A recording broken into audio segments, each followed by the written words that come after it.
The factory had been quiet all day, which was exactly why we were sent there. It sat on the edge of an industrial zone, half operational, half abandoned, surrounded by cracked pavement and rusted fencing. From the outside, it just looked tired, not dangerous.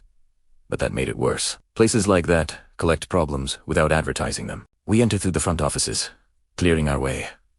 Toward the back, we moved slow, methodical, treating every single doorway as if it mattered. The inside smelled of oil and old metal. Machinery loomed in the shadows, silent and heavy, turning wide open spaces into narrow channels, whether you wanted them to or not. By the time we reached the rear exit, the fatigue was setting in. It wasn't enough to make you careless, but it was enough that you had to actively fight it. I took a position near the door that led into the yard, watching the handle while the rest of the elements stacked up behind me. There was no sound from outside, no movement through the cracked glass, but we had to push out anyway.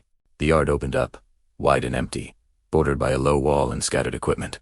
Scrap piles, shipping containers. There were plenty of places to hide, but nothing obvious. I stepped out, scanning left to right, when the first shot snapped past from behind a container on the far side. We hit cover immediately. Fire came in fast and low, meant to pin us down in the open. I dropped behind a concrete block and returned fire, aiming at the container edge where I saw movement flicker. The sound was sharp out there, with nothing to absorb it. Every shot felt louder, closer. The fight spread across the yard in fragments. Short exchanges, bursts of movement. I relocated twice, crawling behind equipment, keeping my profile as low as possible.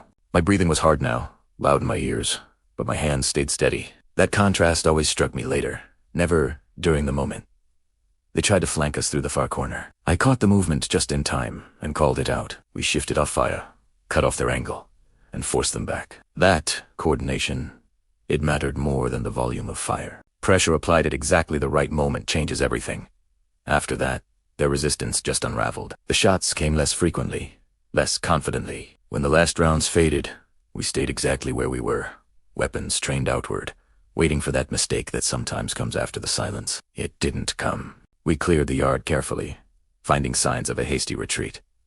There was no celebration, just confirmation. When we finally regrouped, the factory loomed behind us again, quiet and indifferent. As we obeyed on, I thought about how close that yard had been to feeling routine.